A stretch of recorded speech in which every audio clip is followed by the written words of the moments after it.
The IPS Academy provides online courses from some of the best instructors out there on mental health, personal development, lifestyle, nutrition, relationships, mindfulness, improving your life quality, etc. Each course we offer has been made in collaboration with an instructor who has also been a guest here on the Inner Picture Stories podcast. Have a look to see if there's a course to your liking, read the full course descriptions, and check out the thousands of positive reviews from students who have taken the course by going to innerpicturestories.com/academy. With that, let's dig into the interview. Welcome to the Inner Picture Stories podcast. My name is Jellis Vaas, your host and the founder of Inner Picture Stories, the educational platform on life. I hereby invite you to come on a journey with me. In each episode, we will dive into the life of an inspiring person seeking lessons of wisdom about life and the world we live in. Answers that you can take away and use in your own life. It's true that no one ever said life would be easy, but it's also true that no one ever said you had to do it alone. So get ready and let the journey begin. So I'm not a fan of telling people to quit drinking. I'm not a fan of telling people who haven't drank that they shouldn't drink. I'm a fan of making an educated decision because I think at the end of the day, when we do things as individuals and as a society based on conscious choice, as opposed to some externally exposed restriction, that is much stronger for all of us. This is episode 023 with Scott Pinyard. A warm welcome everyone to a brand new episode of the IPS podcast.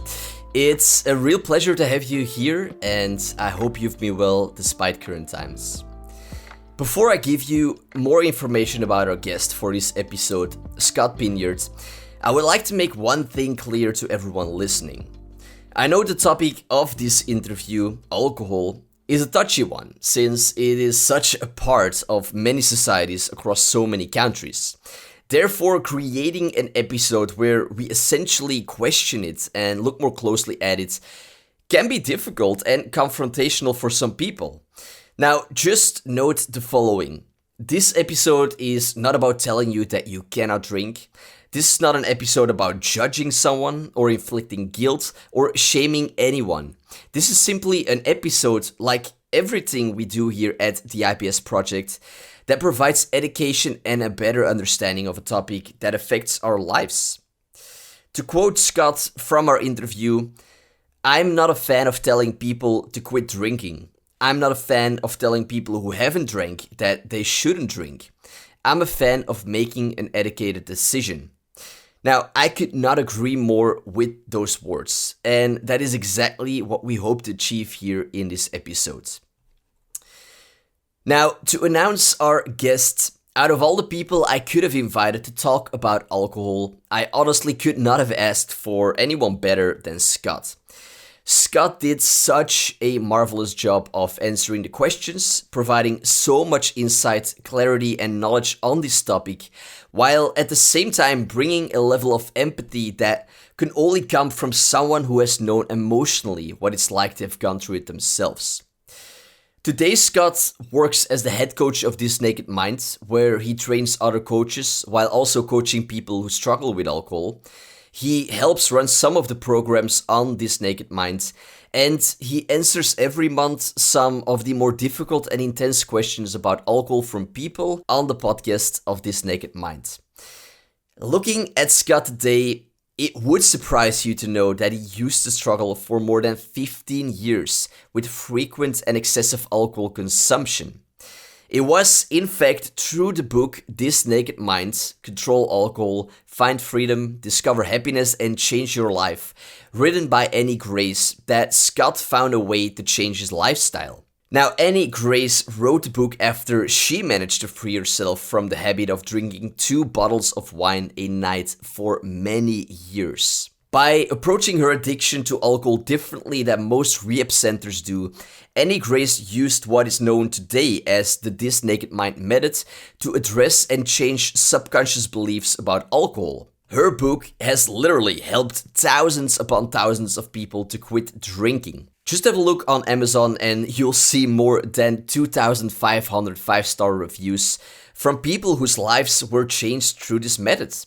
And among those people is Scott Pinyard. Now, Scott talks more about how the This Naked Mind method works, but you can also read more about it in the show notes. While, it might sound simple, changing our belief systems more often than not changes everything. So, I hope you enjoy this episode about a most fascinating topic. And I hope you will walk away from this episode not only knowing a great deal more about alcohol addiction, but also understanding how alcohol affects the brain and body. As well, you will also learn how to be there for someone who is struggling with alcohol addiction. And if you yourself might be struggling with alcohol, you will learn here as well how to be there for yourself. As always, in the show notes, you will find all the resources mentioned in this episode, as well as additional helpful information about alcohol addiction. So do definitely have a look at them. You can find the show notes in the description of this episode, or by going directly to innerpicturestories.com/podcast and search for Scott. With that, please enjoy this interview with the head coach of This Naked Mind, Scott Pinyard. Scott, a warm welcome here to the IPS podcast. It's a real honor and pleasure to have you on. Well, thank you. I'm happy to be here. So, I've been wanting to have someone on the show to talk about alcohol for a while now, so I'm really excited actually to finally get the chance to do this interview. When I look for guests to talk about a certain topic, I always look for people who not alone professionally know what they're talking about, but also emotionally know what it feels like by having gone through it themselves. You're the head coach of This Naked Mind, where you train the other coaches. You also coach people yourself. You help run some of the programs on This Naked Mind. And every month you answer some of the more difficult and intense questions around alcohol from people on the podcast there. You do a lot of incredible work educating and freeing people from alcohol addiction. But you also struggled for over 15 years with the amount and frequency of alcohol consumption. Yes. So I know I'm going to start this interview off with a question that you've been asked many times, but it will help to provide a foundation here in this interview. You don't wake up one day being addicted to alcohol, right? There is a whole process behind it. Could you share with us how and why alcohol started to become more and more a part of your life? Absolutely. It's funny, looking back over my journey, which I've done many times in both telling people about it, but also when I was trying to quit myself. It started for me when I got to college.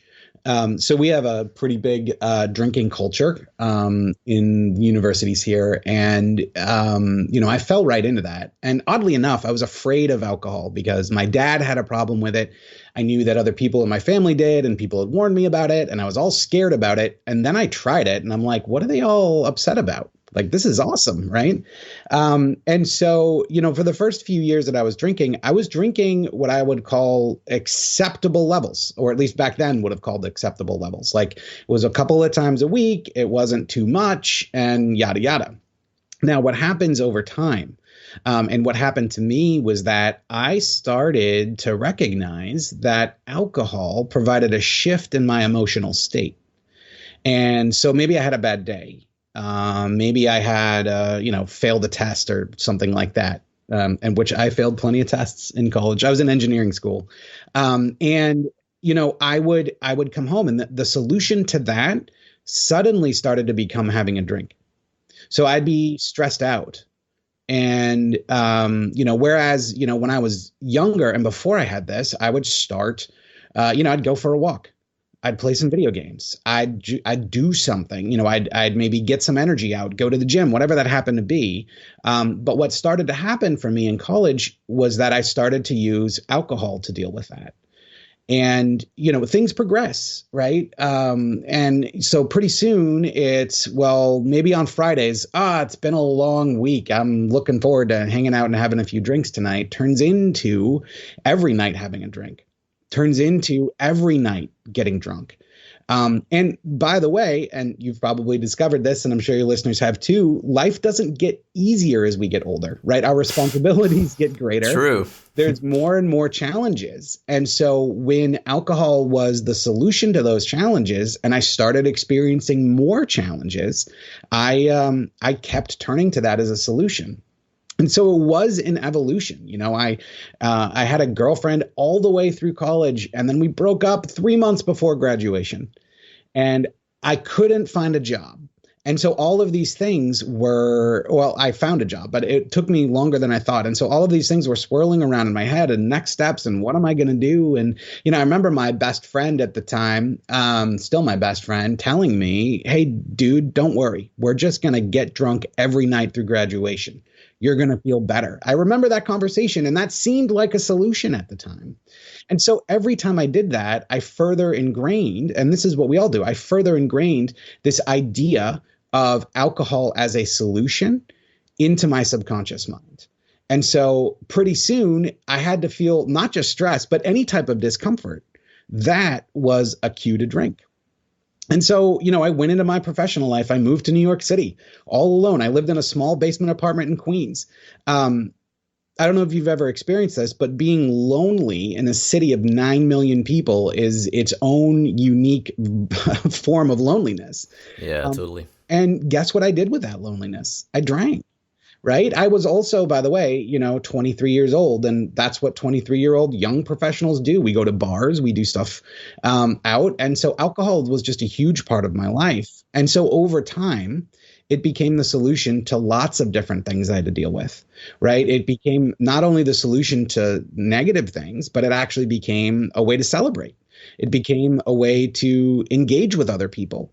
And before I knew it, it had a huge hold on my life. And I was drinking every single night.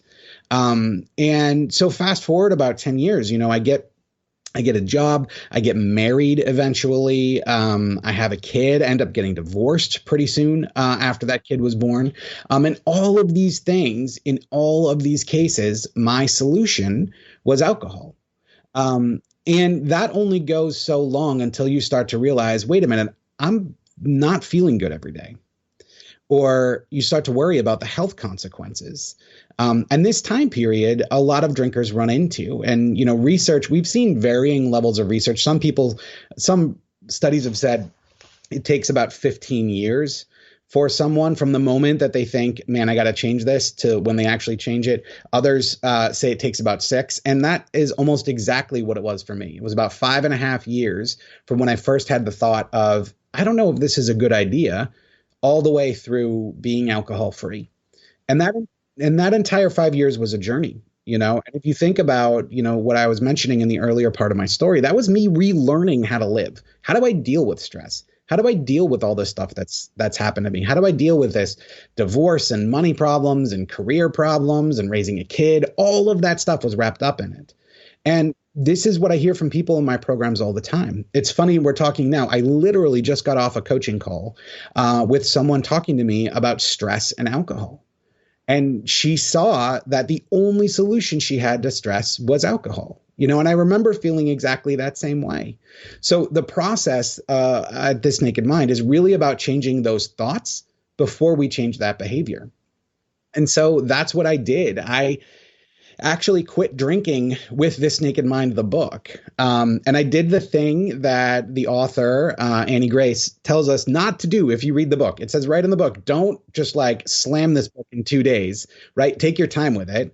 But I was impatient. Remember, it'd been 5 years that I was trying to quit drinking. So I remember very clearly buying the book on a Friday, coming out of my bedroom on Saturday and telling my wife, that's it, I'm done, and I felt that way. But the reality was that wasn't enough time for me to change my thinking.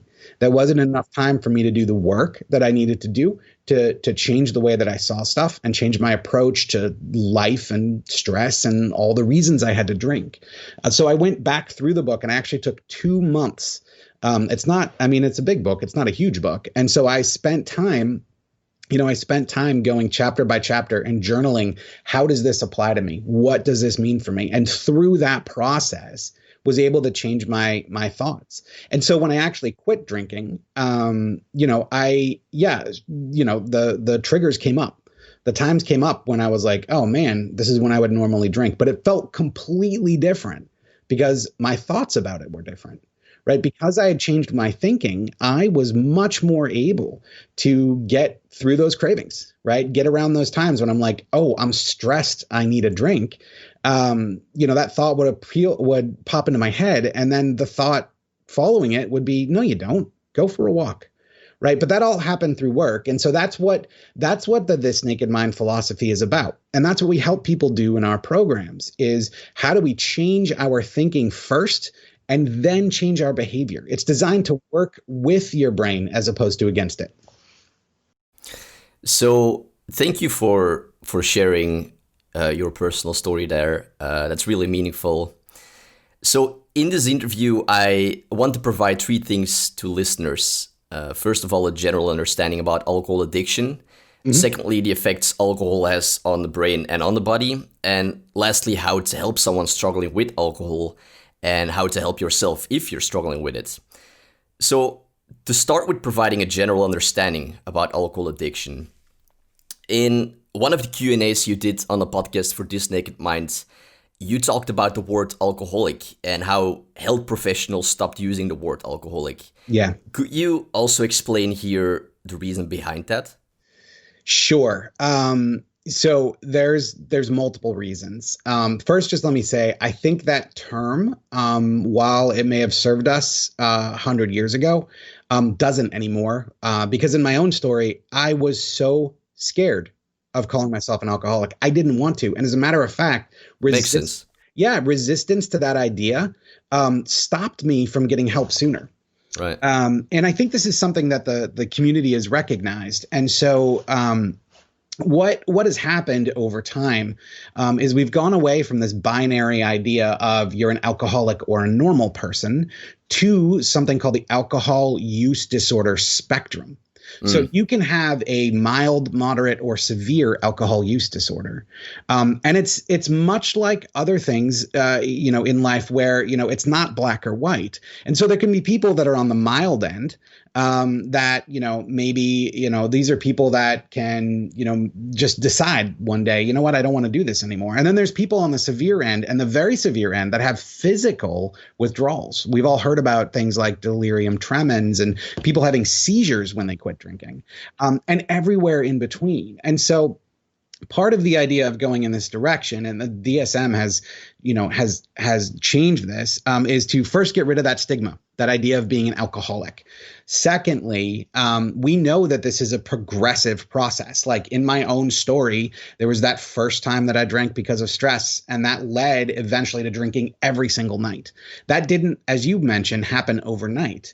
So maybe earlier on in my story, if I had taken the alcohol use disorder identification test, it's called audit, I would have maybe identified as kind of low on the spectrum, right, of a mild alcohol use disorder. But eventually that progressed to what I would consider a pretty severe alcohol use disorder.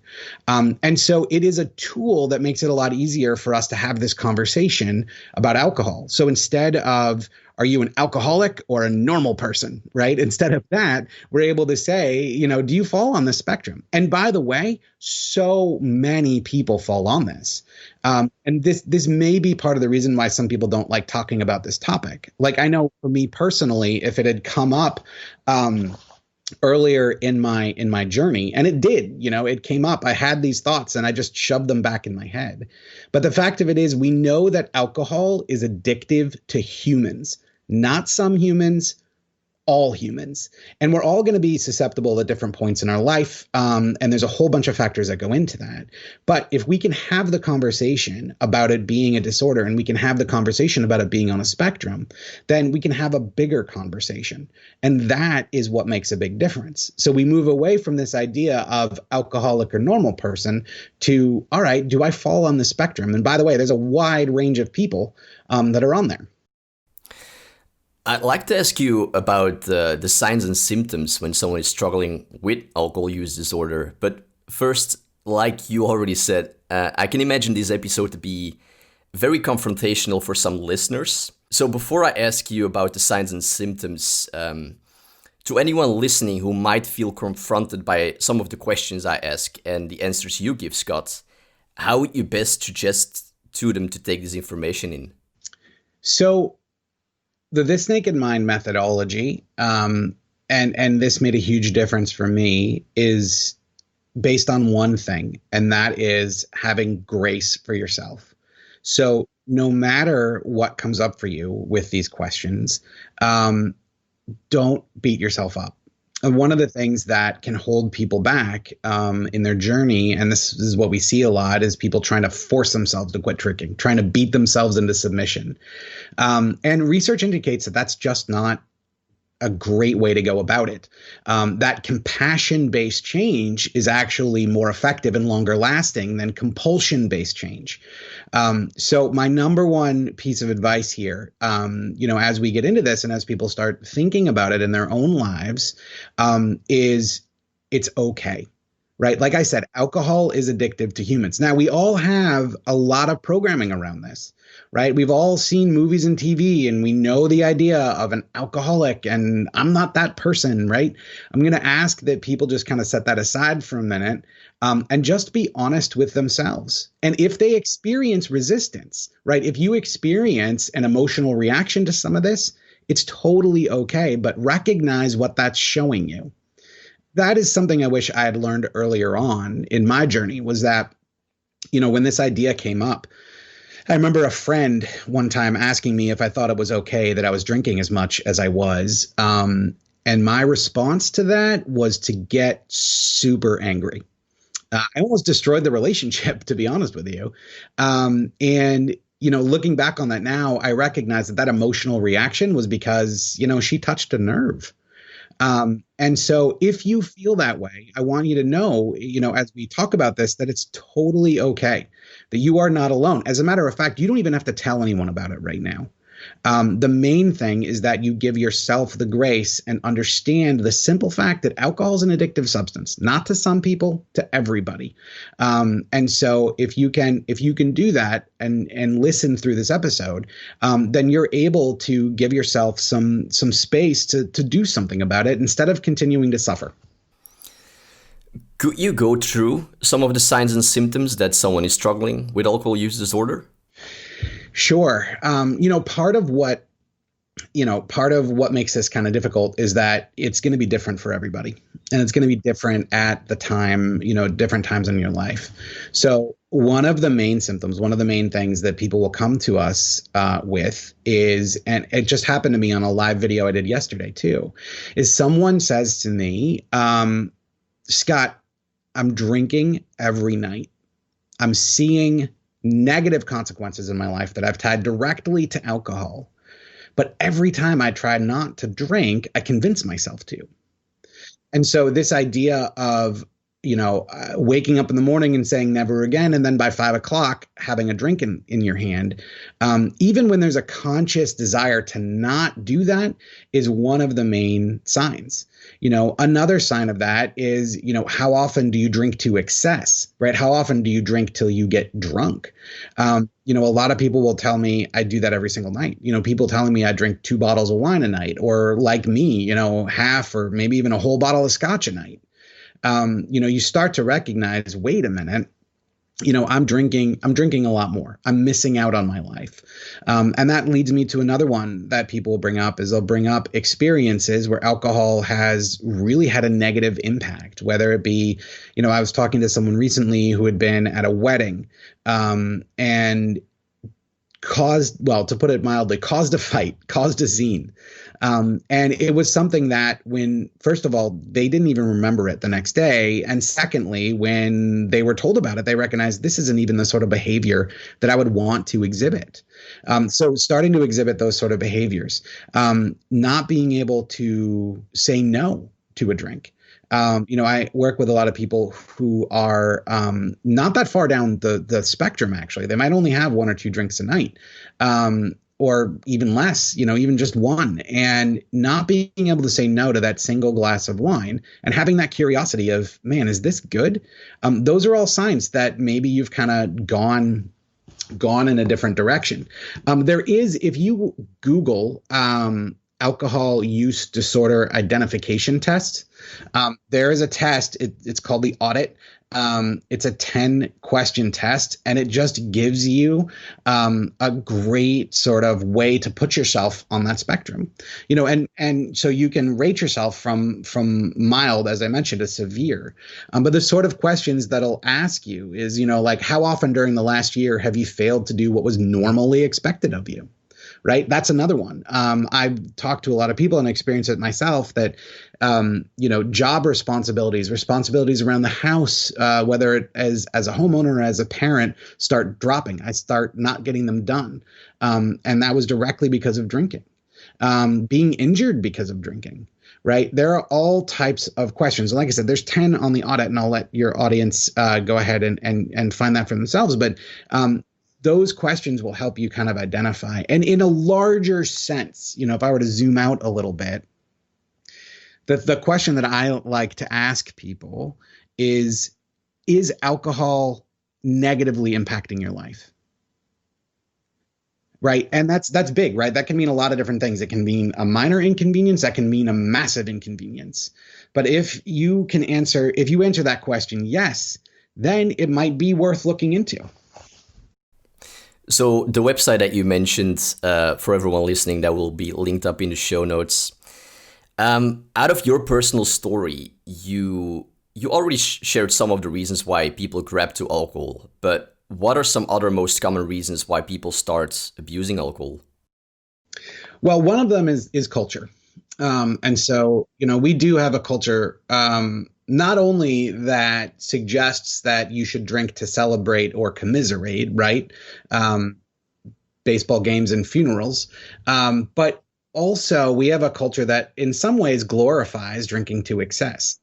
It is a unfortunately common thing. And all you got to do is watch a little bit of TV here to see that, alcohol is glorified. So that's one big way. Another big way, here is sort of the peer pressure element of it.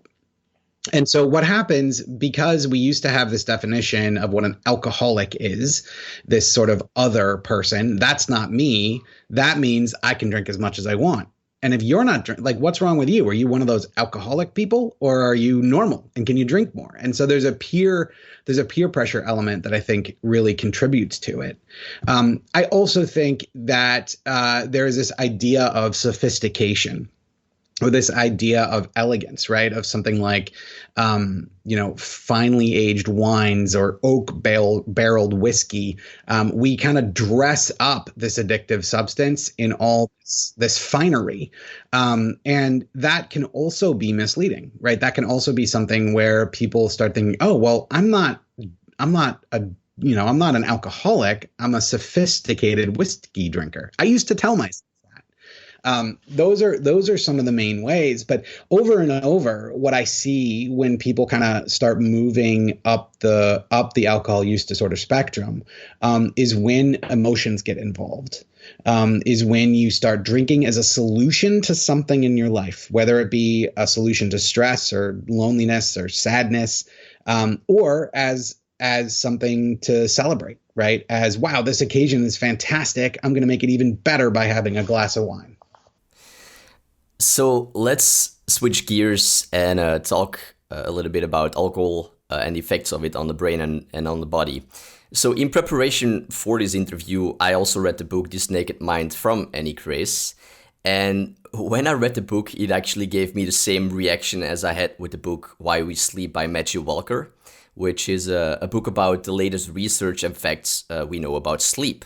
It's a fantastic book. I love that, by the way. It is, right?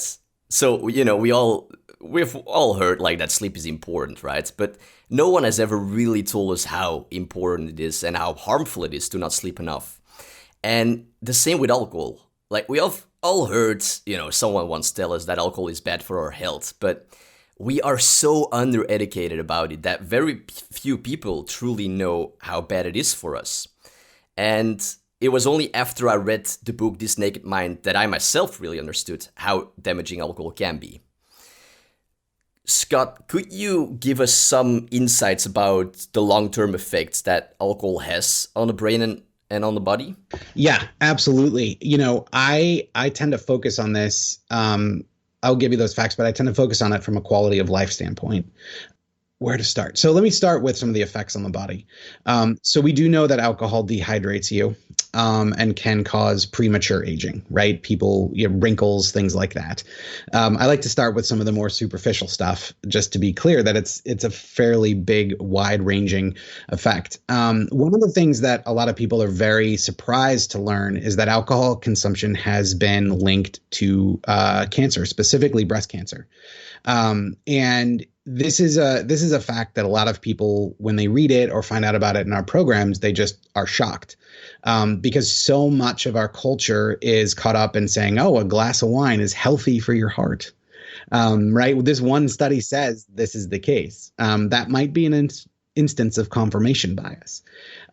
So alcohol is linked to cancer. Alcohol is also linked to a whole host of digestion issues that make it more difficult for your body to effectively process nutrients from foods.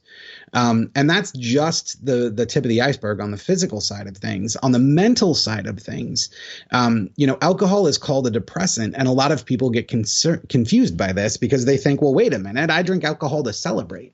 But the fact is, the net effect of alcohol on our mental health is negative, right? Anyone who drinks regularly will know exactly what I'm talking about when I talk about that first drink and feeling that relaxation. You will not feel that good the rest of the night.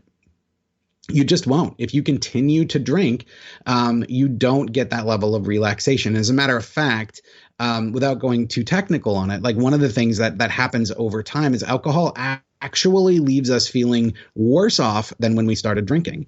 Those effects will sometimes happen the night of the drinking, and a lot of times it will happen the next day. Alcohol is tightly correlated with depression and anxiety. Depression specifically around around the hangover symptoms and the way that we feel, and the anxiety very specifically from withdrawal symptoms. And we don't tend to connect the two as often, specifically because they happen the next day, right? So we laugh about it. I remember I used to talk about hangovers being dehydrated. I'm just dehydrated. Right? No, it wasn't that I was just dehydrated. I was having that. I felt that depression and I felt that anxiety because those were actually my body trying to recover from a night of drinking. And these effects are massive, and they will touch every single area of our lives. That's another one, kind of speaking on a meta level, that people don't necessarily understand. This idea that we're impaired only when we drink is true from a physical standpoint. However, from a mental and emotional standpoint, the effects of alcohol will last a couple of days in your system. And so that's another place where people are very concerned when they start to recognize, oh, wait a minute, this depression and anxiety is leading me to make choices and do things in my life that I wouldn't otherwise do. There's a whole host of other effects. And to be honest with you, we don't go into a ton of details about that in the program. And the reason for it is that we want you to understand how alcohol is affecting you mentally and emotionally. And we want to then change your thinking around it. This isn't about beating ourselves up. This isn't about, the obvious things that people worry about, like getting cirrhosis of the liver, right? We all know these facts. This isn't anything new. And as a matter of fact, understanding how it's affecting our thinking is the most positive way that we found to be able to help people make that change. So, of course, you have the reasons why, people grab to alcohol, which, as you already pointed out, can be, relationship difficulties or stress or other mental health problems such as depression or past trauma.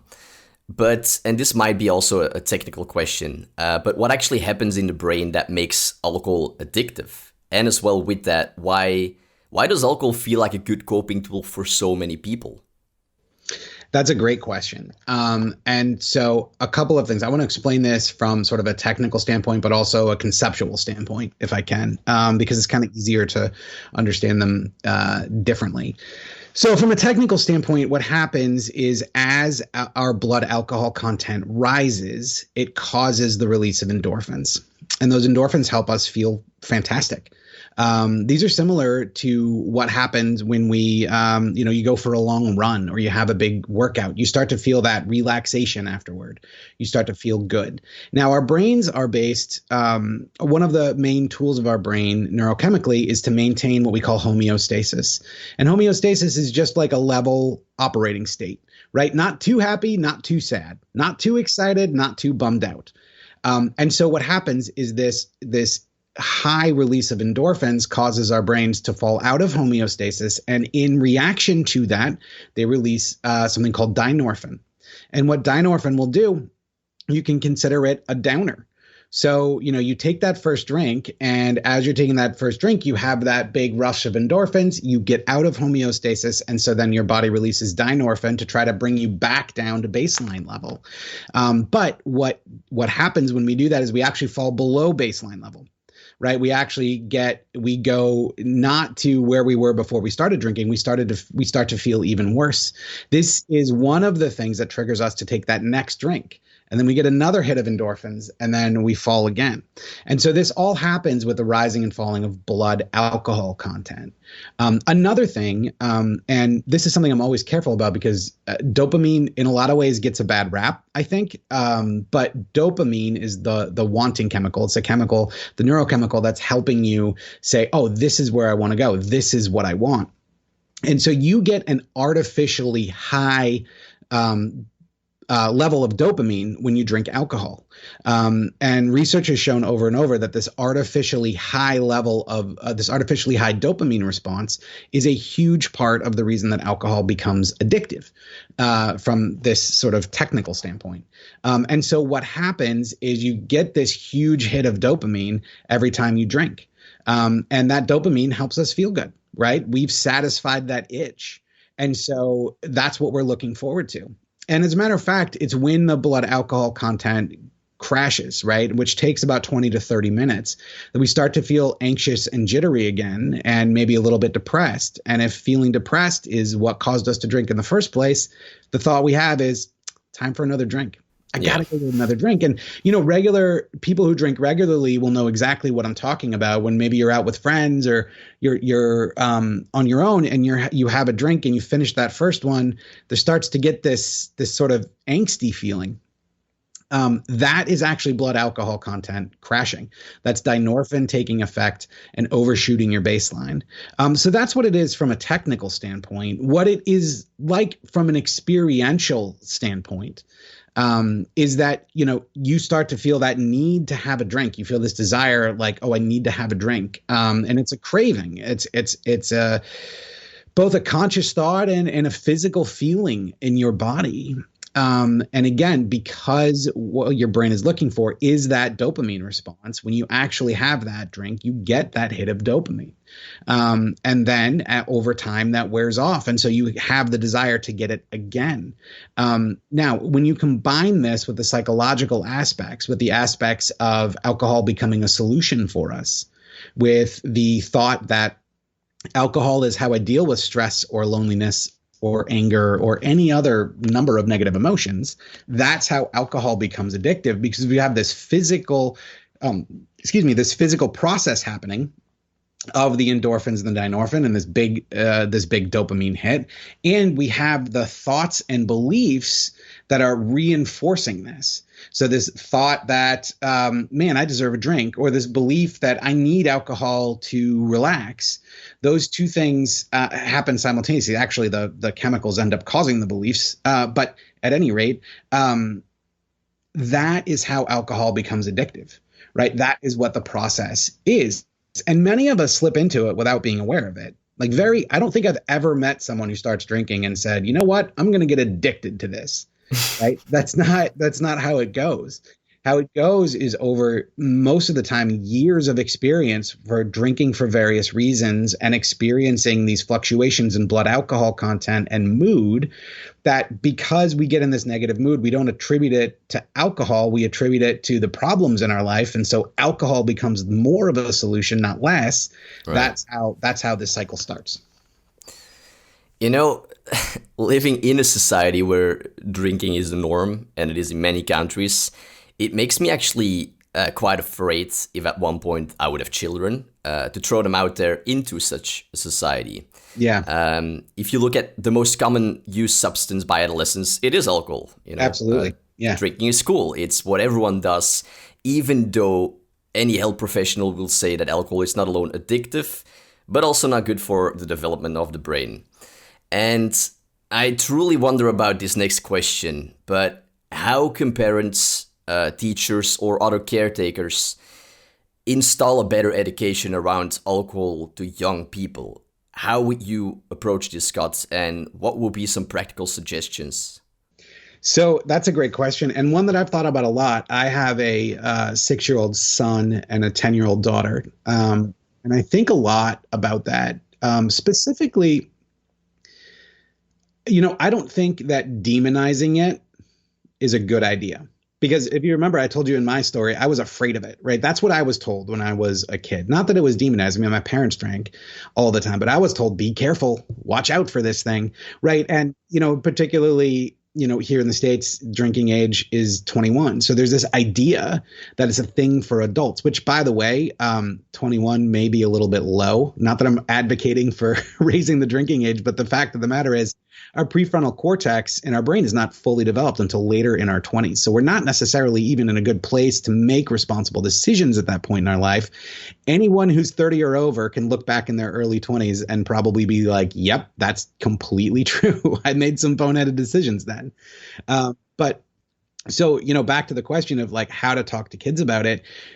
One thing that I try to do is I just try to be honest. I try to point out to them, my daughter is very curious. She remembers, I quit drinking a little over 4 years ago now, and she remembers when I quit, and she remembers. And so she has a lot of questions about it. And so, I talk to her about this idea that, it's an addictive substance. I find that for her, at least, comparing that to nicotine with all of the education that kids get nowadays about smoking, and saying it's addictive like nicotine, that sets a light bulb off. Another thing that I do is I share my own experience, but I also share the experience of others, and I explain to them why it's addictive. I explain some of the ideas behind this. And then the last thing I'll do is I'll point out some of that societal conditioning. Some of those things where it's like, oh, yeah, you see all those people drinking a toast at a wedding, and my daughter, her name's Jane. Jane will ask me, like, why are they doing that? And I'll say tradition. And just the fact that she's asking that question indicates to me that she's hearing what I'm saying. So I find that the most effective ways to deal with this is an open and honest conversation. I also, by the way, a lot of people ask me, like, are you going to let your kids drink? My response to that is I don't have any control over my kids. I don't have control over what they choose to do, whether they're at a friend's while they're in high school or when they're at college or when they're grown up. My idea is to help them understand for themselves what alcohol is, what it does, and the reality behind all of it. And by the way, talking about this idea of social conditioning, that's applicable to way more than alcohol. Right. This is a larger parenting lesson in helping your kids figure out who they are and who they want to be and not care so much about what's going on outside. But I don't hide it from them. Like, I don't hide from them the fact that there's a whole lot of that social conditioning. There's a whole lot of pressure to drink. There's a whole lot of expectation from many different cultures in many different ways that drinking is how we deal with this. And that's just part of the conversation. So, to answer this a little bit more succinctly, it really is about a direct conversation about alcohol and its effects, as well as my own experience and helping them question things in their own life. I've found it to be so satisfying to have conversations with my daughter about this and talking about things she sees on television and things she, hears in different places, and, even having parties, at our house, just things that she sees, and really keeping that dialogue going. That's what I think is the most effective. Yeah, and it's providing this education and this understanding on that topic that a lot of people don't even talk about to their children. So it's great, actually, a way to do this. Yeah. All right, Scott. Sorry, one other thing I was going to say is one of the reasons I think that conversation doesn't happen is because people are struggling with it personally. Yeah. Like, I wouldn't be having this conversation with my 10-year-old if I was still, drinking. And I think that makes it even harder because, as adults, as parents, we're caught up in the same conditioning that we're trying to talk to our kids about. So it can be difficult, for sure. Scott, let's hop over to the last part of this interview, where I'd like to ask you a few questions around supporting someone struggling with alcohol use disorder, but also how to be there for yourself if you might be struggling with it. So there are many programs out there to help people with alcohol addiction. From the work that you've been doing over these last years, working for This Naked Mind and helping to free people from alcohol addiction, what are some of the things you see some of these other programs do that you do not agree with, or that simply aren't effective when you want to stop drinking? And with that question, I'd also like to ask, what would be effective first steps that you would suggest to people if they want to drink less or stop drinking? So I'm going to answer your question partially by rejecting the premise. So, this is a very complex issue for people. People will experience it in very different ways. And so while there may be a lot of commonality, if I get a bunch of people at one of our live events and I say, how many of you drank because of stress? Almost every single hand is going to go up. However, the way we experience that is going to be different. And so to that end, we don't take a stance on what does or doesn't work in other programs. If it works for you, then it's good. So my father is 17 years alcohol-free because of Alcoholics Anonymous. My best friend is getting close to 5 years now, maybe even 6. I tried AA. That didn't do it for me. I didn't feel it. That doesn't mean AA doesn't work. That means that, in my particular situation where I was in my life with what I needed and what I wanted, it just wasn't a solution that fit at that time, but it has fit for lots of other people. And so I don't tend to say, this works, this doesn't work.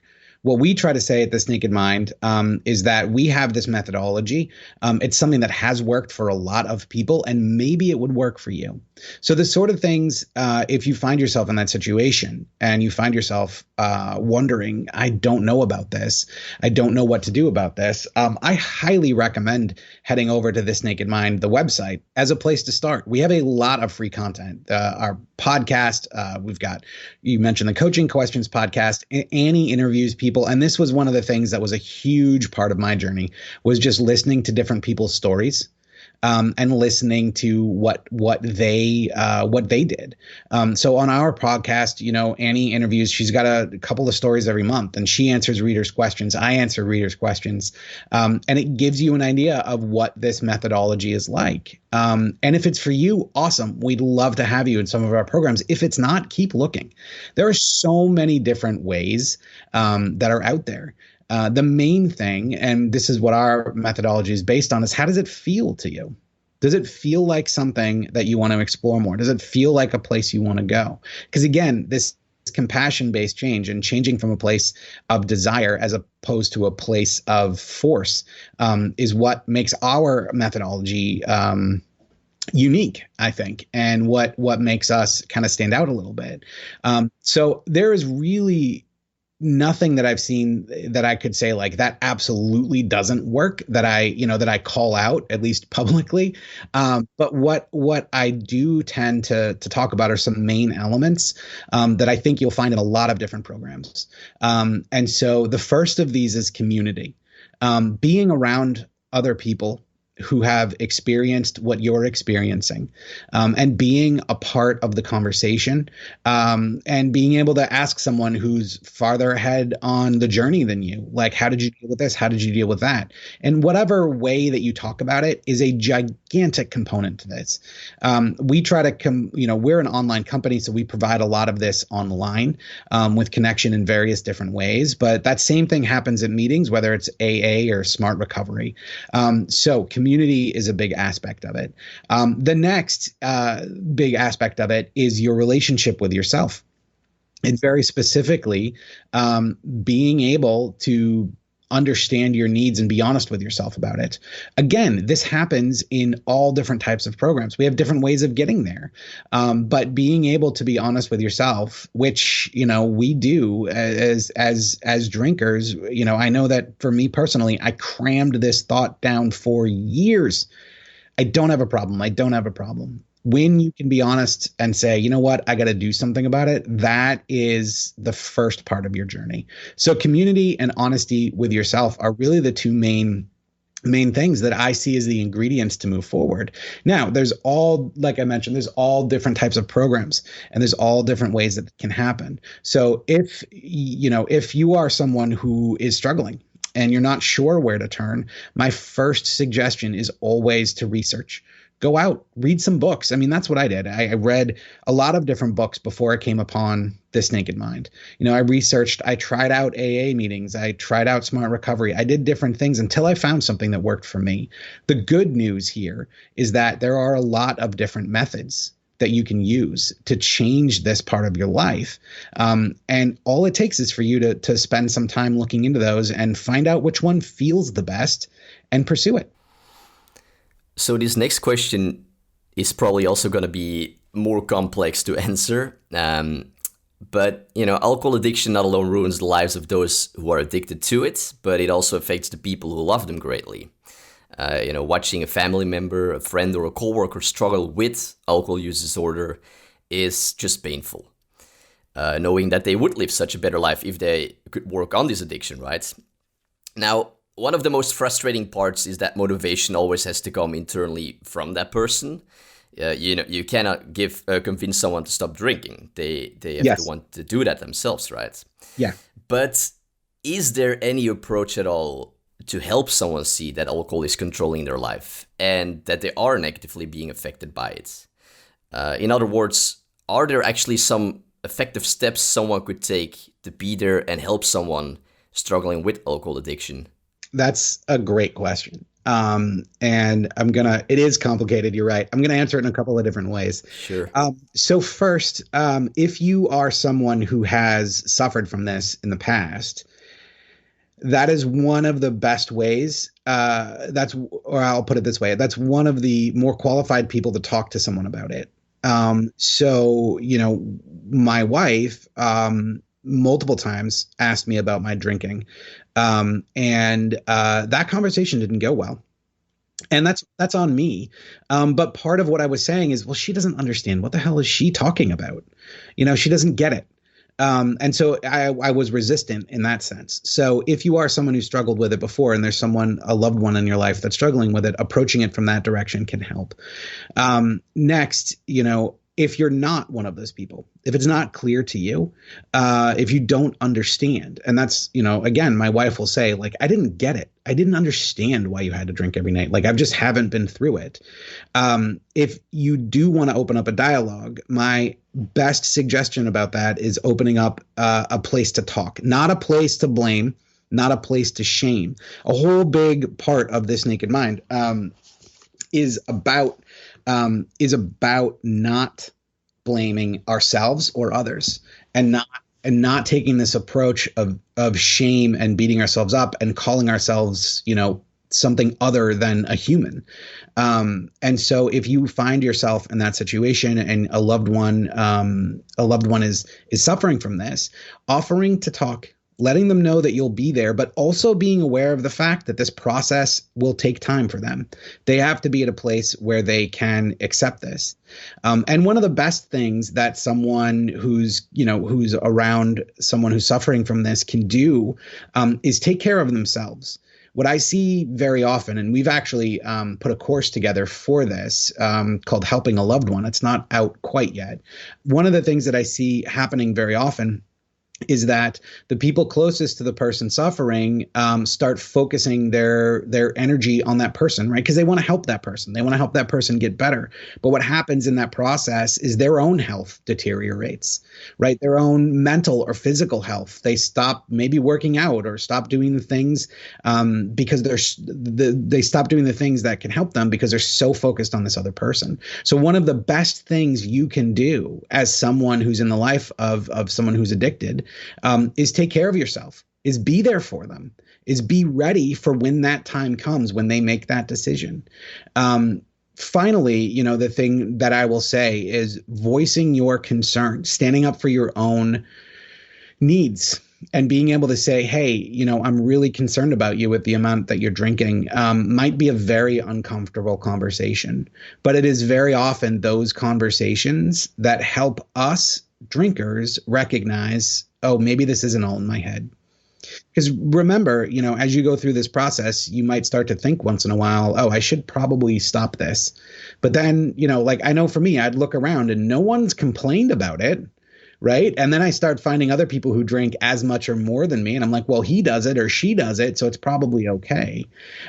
We will rationalize because of the nature of addiction and because of the nature of belief, we'll rationalize our way into continuing to drink. And so having someone close to us say, hey, I think this is affecting us, it can change that rationalization pretty quickly. And like I said, sometimes people might react poorly to it.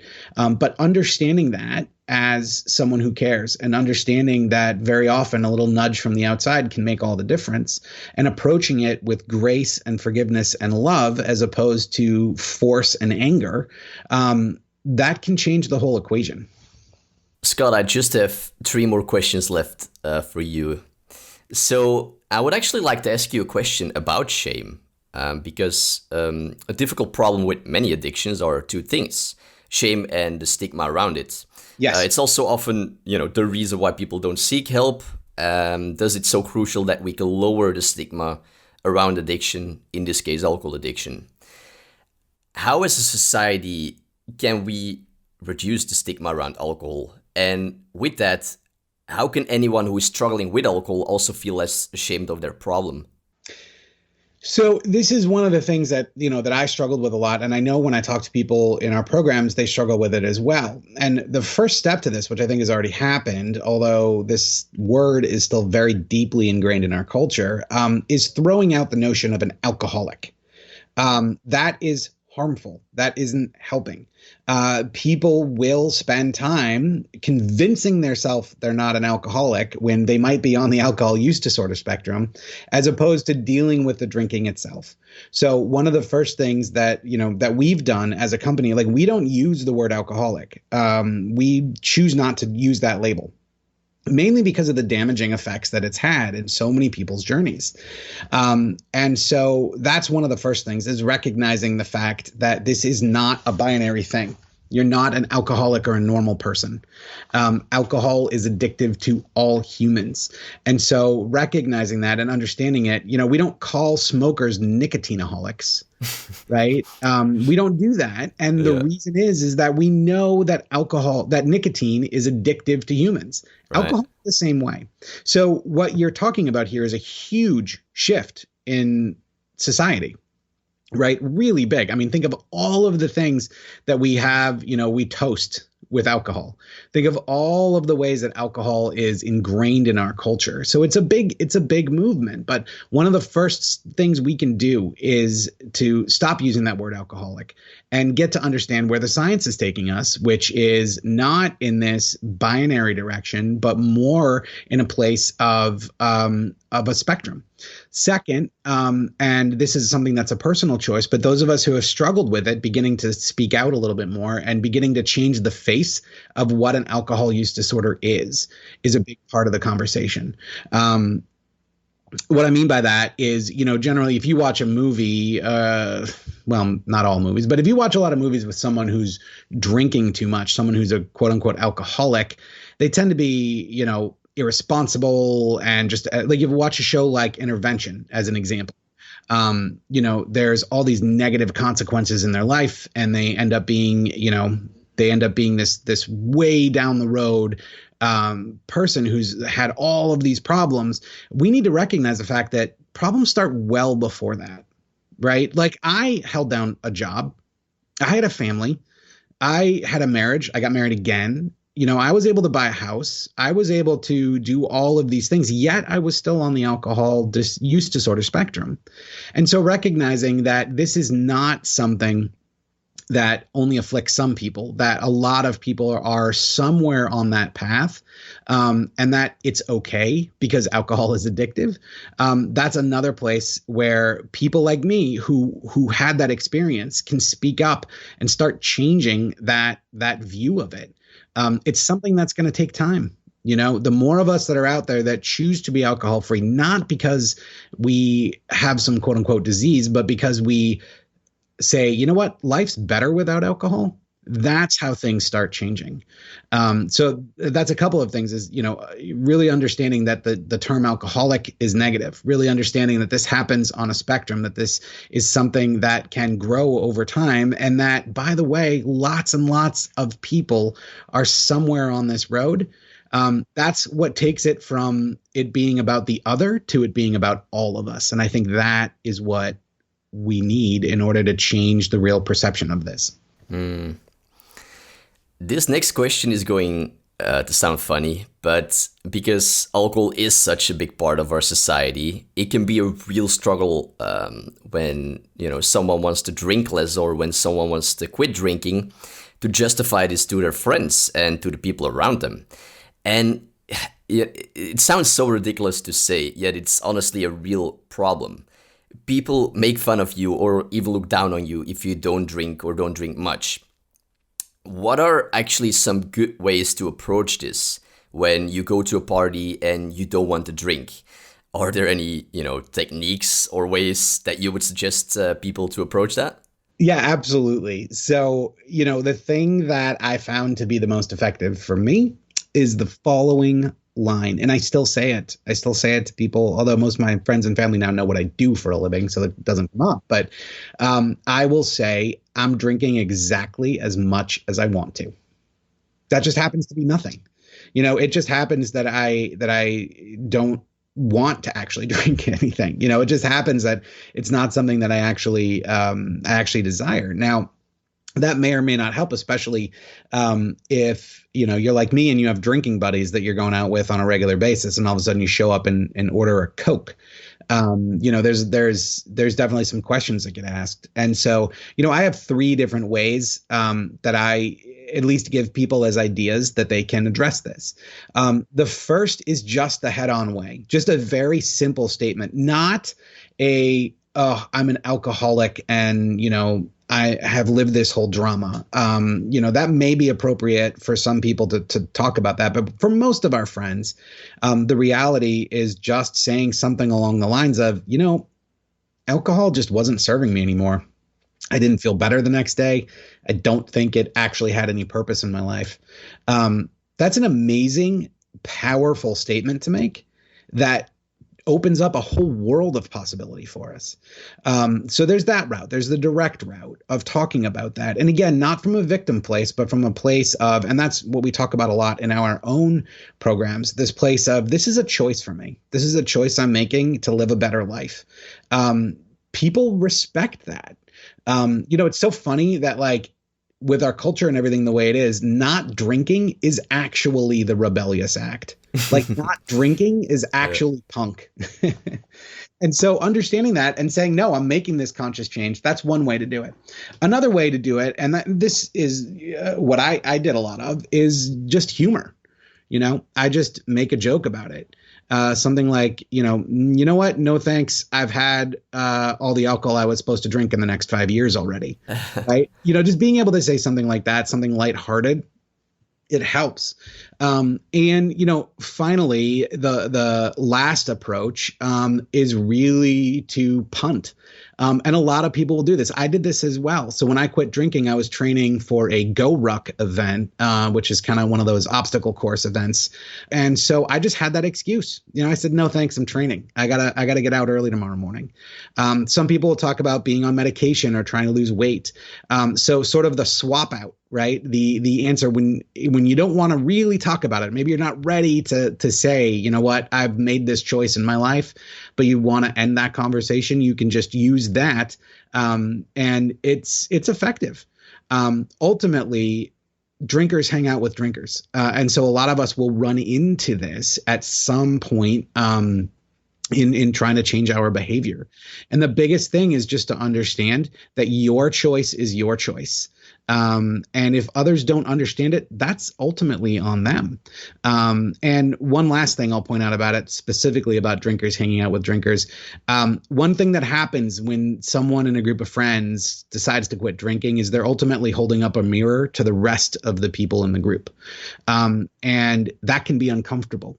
And so with people in our programs, I'll remind them of what it was like when they were still not at a place of acceptance with the fact that they wanted to change, and what it would feel like for someone to hold up a mirror to them, and to really approach that conversation with empathy and grace for the people that you're having it with. And very often, a combination of those ideas will help them get over that bridge, which, by the way, is never as bad as we think it's going to be. I see this over and over and over in our programs. People are so afraid of this conversation and so afraid of who's going to say what and what's going to happen. And the worst fears that people have are extremely rarely realized. Almost always, how we imagine it to go is way worse than how it actually goes. And we have tools and tactics that people can use to deal with that fear. So Scott, a last question here that I like to throw at you, and one that by now I think a lot of listeners are wondering about. Should we give up drinking alcohol? Whoa. Good luck. Thanks, man. I am not a proponent personally, and I'm speaking from a personal standpoint here, although I think Annie Grace would probably resonate with this. I'm not a proponent of telling people what they should do.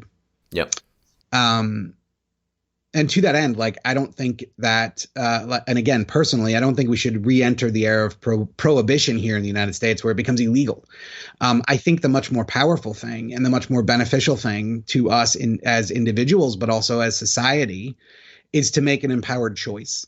And so, for me personally, did alcohol add to my life? No, it didn't. Do I know of people for whom, alcohol has had only a positive effect in their life? Nope, I don't. But does that mean that everyone should quit drinking? No, I don't think so. I think it's up to all of us to understand where we stand with it. There are people who successfully moderate. Now, when I've said over and over that drinking or that alcohol is addictive to humans, it is. And I think if you were to spend time, given enough time in the right circumstance and the right amount of scotch, anybody can get addicted to alcohol. But whether or not you're on that spectrum has a lot to do with your own life and the choices you've made so far. And I don't see the need to tell people not to drink. Personally, for me, it's just not something that worked out. And long term, it's not something that works out for most people. But it's really important, I think, that people come at this from a space of understanding where they're personally at, as opposed to someone else saying, don't do that.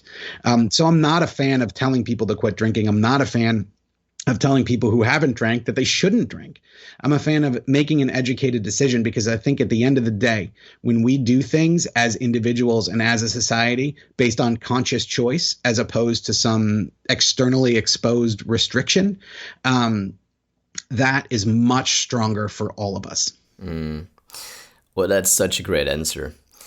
Scott, thank you just so much for doing this interview and the incredible work you do together with Annie Grace and everyone else working at this Naked Minds. You and everyone there can be so proud of yourself. So there's one final end question that I ask all my guests here on the show. that I like to ask you too. But before I ask that question, what is the best place people can find and connect with you, Scott? And where can people learn more about this naked mind? Yeah, so check us out at our website, thisnakedmind.com.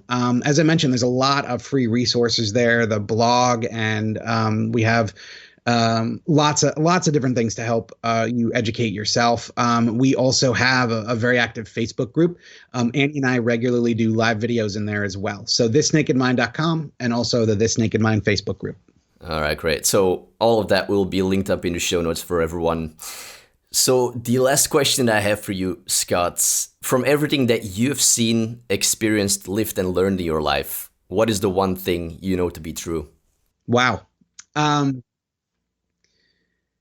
one thing that I know to be true is that eventually, with enough education and enough time, we are all capable of finding the answers and solutions that are right for us. And that doesn't necessarily just pertain to alcohol. Everything in life, from the choices of what we think and what we believe to how we live to whether or not we choose to drink, those are all things that are highly personal and highly individual. And I think the biggest thing I've learned is that we have the answers we need, and it's up to us to uncover them. And those answers might change over time. 15 years ago, alcohol was a thing that I did want in my life. But the one thing that I know now that I didn't necessarily know then is that we are all capable of finding those things to help us live a better life. And we're all capable of engaging in those things and changing ourselves so that we are living the life we want to live. I talk to a lot of people who feel like they can't help themselves, who feel like they can't change in this way that they want to change. And I point out to them all the time that the fact that me and you are having this conversation right now means you are capable, right? It means you are capable of finding what you want. So, and I guess I'm getting to this in a roundabout way, but I think that ultimately for me, the biggest thing I've learned is that we are capable of knowing the answers for us, and we're capable of doing what we need to do to get to those answers, even when we feel like we're not. Beautiful. Scott, it's been an absolute pleasure to have you here. Thank you so much for taking the time. Thank you. This was a lot of fun. And that concludes yet another episode here on the IPS Podcast. Thank you for tuning in, and I hope you enjoyed this conversation with Scott Pinyard, head coach of This Naked Mind. I hope that you have also gained more information and a better understanding of alcohol. To find any of the resources mentioned in the episode, as well as additional helpful knowledge about alcohol, be sure to check out these show notes, which can be found in the description of this episode, or by going directly to innerpicturestories.com/podcast and search for Scott. With that, I hope to welcome you again soon to another episode, another journey here on the IPS Podcast.